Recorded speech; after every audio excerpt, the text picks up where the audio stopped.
बिस्मिल्लाहिर्रहमानिर्रहीम, अस्सलाम वालेकुम। हुकूमत कितनी झूठी है, कितनी मक्कार है, इसका अंदाज़ा इस बात से लगाएं कि अब अपने भी जो इनके अपने हैं वो जब देख रहे हैं कि अब ये हुकूमत इतनी बदनाम हो गई है और ये कश्ती डूब रही है, तो अब पहले से भी ज़्यादा राज उगलने लगे हैं।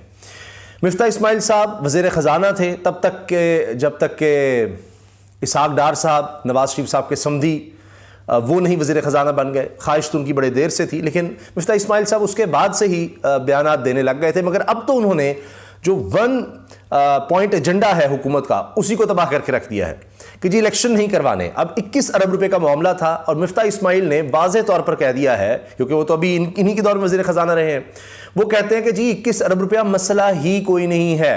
18 अरब रुपया तो यौमिया हुकूमत दे रही है सूद की मद में। 18 अरब रुपया तो 21 अरब रुपया तो कोई बात ही नहीं है। मिफ्ता इस्माइल ने कहा कि हुकूमत रोजाना 18 अरब का सूद देती है, 21 अरब रुपए जारी करना हुकूमत के लिए कोई मसला नहीं था। इसके लिए पार्लियामेंट की मंजूरी जरूरी नहीं थी। काबीना फैसला करती है, काबीना फैसला कर सकती है।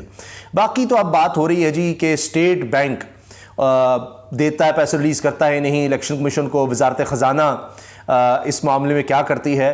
तो राना सनाउल्लाह ने कह दिया जी कुछ कर लें आप, 14 मई को इलेक्शन हो ही नहीं सकते। राना सनाउल्लाह डट के हैं। वो राना सनाउल्लाह जिनका काम है कि अमन अमान की टीनी बनाएं, वज़ीर दाखिला हैं, लेकिन वो काम क्या कर रहे हैं, वो लोगों को गायब कर रहे हैं। उनकी वजारत में लोग उठाए जा रहे हैं, लापता हो रहे हैं, और कोई शर्म नहीं है कि यहाँ पर इंसानी हुकूक की पामाली हो रही है। मगर उनको फिक्र है कि जी 14 मई को मैंने किसी तरह इलेक्शन नहीं होने देने, कुछ भी हो जाए। वो कहते हैं कुछ भी कर लें आप, यानी वो सुप्रीम कोर्ट के खिलाफ ही इस तरह से हुए हैं कि सुप्रीम कोर्ट जो मर्जी कहती रहे। सिर्फ यही नहीं, उन्होंने तो यहां तक कह दिया है कि स्टेट बैंक ने या किसी हुकाम ने अगर 21 अरब रुपए रिलीज किए तो फिर सारी उम्र उनसे हम रिकवरी करेंगे, रिकवरी करवाएंगे कि जी 21 अरब रुपए आपने क्यों दिए।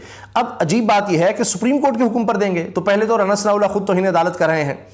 अब इसी हवाले से इरशाद भट्टी कह रहे हैं जी स्टेट बैंक के जो नुमाइंदे 21 अरब रुपए जारी करेंगे वो जिम्मेदार ठहराए जाएंगे। ऐसा ना हो कि वो सारी जिंदगी 21 अरब रुपए की अदायगी करते रहे। राना सनाउल्लाह प्लीज इस बयान, इस धमकी को तौहीन अदालत मतलब तौहीन सुप्रीम कोर्ट ना समझा जाए, क्योंकि बयानों पर तौहीन अदालत सिर्फ इमरान खान पर ही लगती है। इमरान खान पर तो इलेक्शन कमीशन की भी तौहीन लग जाती है। अच्छा, इसके साथ साथ जनाब अब इसी हवाले से लतीफ खोसा साहब ने क्या कहा है। वो कहते हैं आज पहले स्टेट बैंक का नुमाइंदा कुर्बान होगा जो कहेगा पैसे नहीं दिए। अगर स्टेट बैंक का नुमाइंदा कहेगा जी पैसे नहीं दिए, वो जाएगा।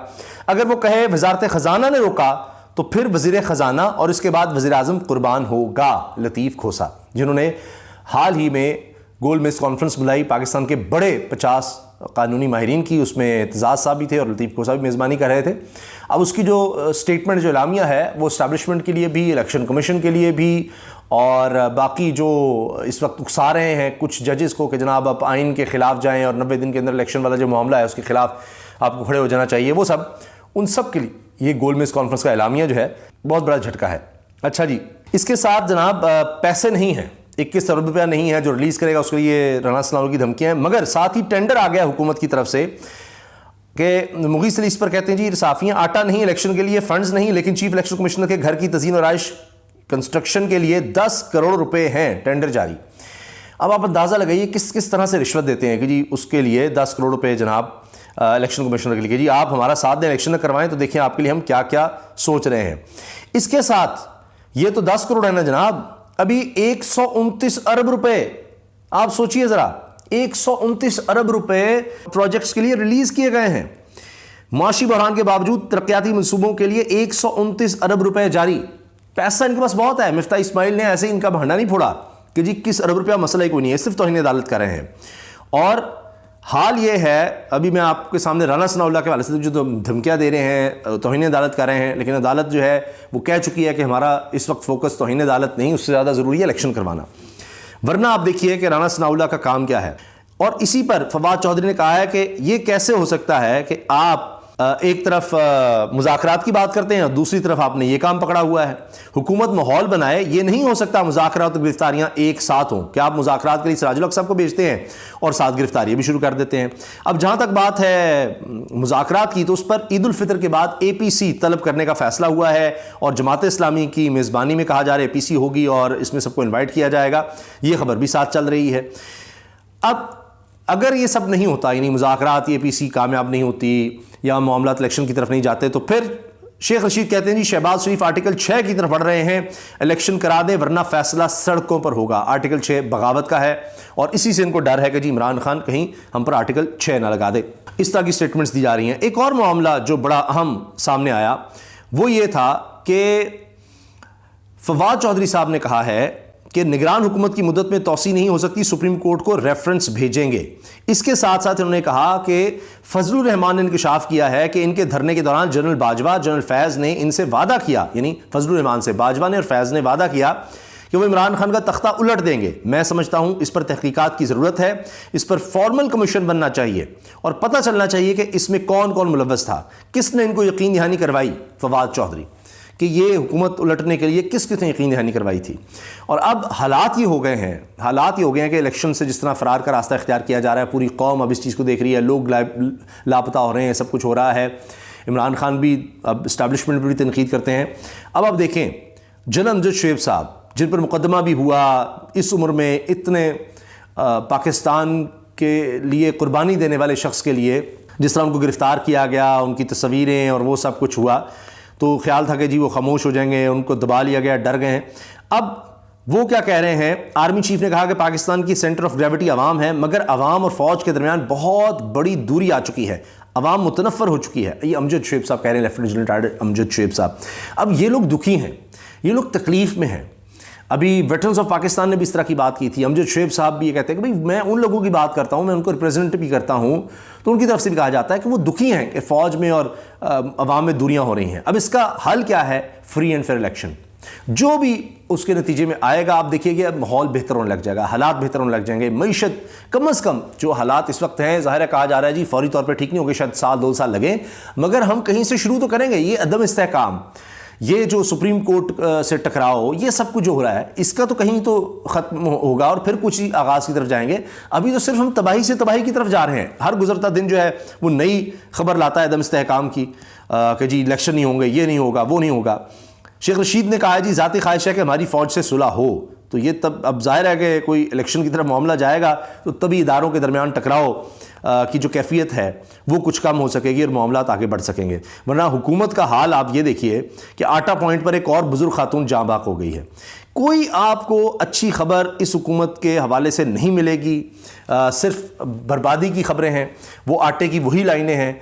अब एक और आप देखिए वीडियो वायरल हुई है जिसमें एक खातून कह रही है कि जी हमें इज्जत चाहिए, ये शहबाज शरीफ अगर तुम जिस तरह आटा दे रहे हो, ये आटा हमें नहीं चाहिए, इतना ख़राब आटा, हम मज़दूर हैं, हम काम कर लेंगे, मगर हम अपनी इज्जत बरकरार रखने वाले लोग हैं। ये तुम जाकर अपने घर वालों को, वो खातून तो इनकी शहबाज शरीफ साहब वज़ीर-ए-आज़म की ख़वातीन का नाम ले लेकर कहती है कि फ़लाँ को खिलाओ, फ़लाँ को खिलाओ, वो इस तरह जुमले बोल रही है। और तुम वज़ीर-ए-आज़म हो गए तो अपने घर हो गए, हमें तुमने जलील करके रख दिया है इन लाइनों में लगाकर, यहाँ हमें लोग डंडे मार रहे हैं, छड़ियाँ मार रहे हैं, हमें जलील करके रख दिया है तुमने। और लोग उस खातून को बड़ा अप्रिशिएट कर रहे हैं कि वो जुर्रत से बात कर रही है। ये इस हुकूमत की कारकर्दगी है और यही वजूहात हैं कि अब अपने लोग इनके खिलाफ बोल रहे हैं, अपने लोग इनको एक्सपोज कर रहे हैं। हत्ता कि आसिफ अली जरदारी साहब, जो हामिद मीर को उन्होंने इंटरव्यू दिया है, उसकी अब हकीकत खुल रही है। वो जो कह रहे हैं ना जी कि इलेक्शन जो है, ये जो मैं आपको बता रहा हूँ APC होने जा रही है और ईद उल फितर के बाद के जनाब एक पॉइंट है, एक एजेंडा है कि एक दिन पूरे मुल्क में इलेक्शंस के लिए सब कुछ तय किया जाए। उसमें हुकूमत को भी कहा जाए कि थोड़ा आप अक्टूबर से पीछे आएँ और मई से थोड़ा आगे इमरान खान को कहा जाए कि आप आ जाएं। ये है एजेंडा। क्यों है? जरदारी साहब ने भी हाथ उठा लिया है। हामिद मीर साहब के प्रोग्राम में जो उन्होंने इंटरव्यू में ये बात कही ना कि जी कोई हम अक्टूबर से पीछे आ जाते हैं, कोई ये नहीं है, हार्ड एंड फास्ट नहीं है, लेकिन एक वक्त पे इलेक्शन होने चाहिए। उसकी वजह क्या है? जरदारी साहब बड़े तेज़ हैं, ऐसे तो नहीं वो कर रहे, और वो ये सब कि जी एक ही वक्त में इलेक्शन हो जाए और वक्त से पहले हो जाए, यानी इमरान खान वाली बात। अगर इमरान खान कहते हैं जी आइन के मुताबिक अब 14 मई तारीख दे दी है सुप्रीम कोर्ट ने, उस पर हूँ, लेकिन जरदारी साहब क्या इमरान खान के साथ मिल गए हैं? वो अपना मफाद देख रहे हैं। अब इस पर असदुल्ला साहब ने बड़ी अच्छी तरीके से रोशनी डाली है। उन्होंने ये कहा है कि असल में वजह यह है कि जरदारी साहब अपना फ़ायदा देख रहे हैं, उनको ये एश्योरेंस है और वो जो तमाम ताकतों से बातचीत में है, जिस तरह ये लंदन प्लान नवाज शरीफ का था, इस तरह जरदारी साहब का भी अपना प्लान है कि 2028 में, उनको पता है अभी तो बनना मुश्किल है 2023 में इलेक्शंस में, या अभी फौरी जो भी इलेक्शंस होते हैं, कि बिलावल वज़ीर-ए-आज़म बन सकें। मगर उन्होंने, आप देखिए ना, उनको सेटअप कैसा किया, पहले वज़ीर ख़ारजा बनाया ताकि वो बाहर की क़ुव्वतों से बिल्कुल उनकी अंडरस्टैंडिंग और वो सारे मामला तय हो जाए। अब 2028 में बिलावल को वज़ीर आज़म देखना चाहते हैं हर सूरत में। अब उनको ये पता है कि उनको सिंध चाहिए, उससे पहले नहीं, सिंध में उनकी गवर्नमेंट रहे। अगर सिर्फ और सिर्फ पंजाब में इलेक्शन हो जाते हैं, इसमें उनको नुकसान है कि पंजाब में इलेक्शंस का मतलब है कि सबसे बड़े सूबे में, सबसे ज़्यादा आबादी वाले सूबे में इमरान खान की गवर्नमेंट आती देख रहे हैं। ये तो मरीम साहब ने भी कह दिया जी इनको प्लेट में रख के हुकूमत दे दें, मतलब ये कि इलेक्शन का मतलब है इमरान खान आ रहा है तो इसलिए। तो उसके बाद इमरान खान सिंध पर फोकस कर सकेंगे, उनके लिए खतरा हो सकता है। जबकि पूरे मुल्क में इकट्ठे इलेक्शन होंगे तो जरदारी साहब अपने आप को कंफर्टेबल समझते हैं कि चलो हमारी सिंध में होगी, फिर भी मैनिपुलेट कर सकेंगे, हम सेनेट में भी होंगे, कौमी असम्बली में होंगे और चीज़ें आगे चलाएंगे। उतनी देर में 5 साल में हम तरीके से चलाकर फिर आगे सिचुएशन बना सकेंगे ताकतों के साथ मिलकर बिलावल भुट्टो के लिए। अभी अगर इलेक्शन डिले होते हैं, इलेक्शन अगर जाते हैं तो इमरान खान और पॉपुलर होगा और वो 2028 का इलेक्शन वाला मामला और ज़्यादा गड़बड़ का शिकार हो जाएगा। इसीलिए वो बार बार कह रहे हैं, सवाल ही पैदा नहीं होता जो कि फजलुर रहमान या नून लीग चाहती है। वो स्टेटमेंट्स भी इस तरह के दे रहे हैं कि जी अक्टूबर में भी नहीं होंगे, राना सनाउल्लाह कह चुके हैं, मौलाना साहब ये चाहते हैं जी आगे भी हो सकते हैं, अभी तो आइन में है, इमरजेंसी लग सकती है। जरदारी साहब का कहने हैं बेवकूफ़ी है, हो ही नहीं सकता, ये सवाल ही पैदा नहीं होता। क्यों?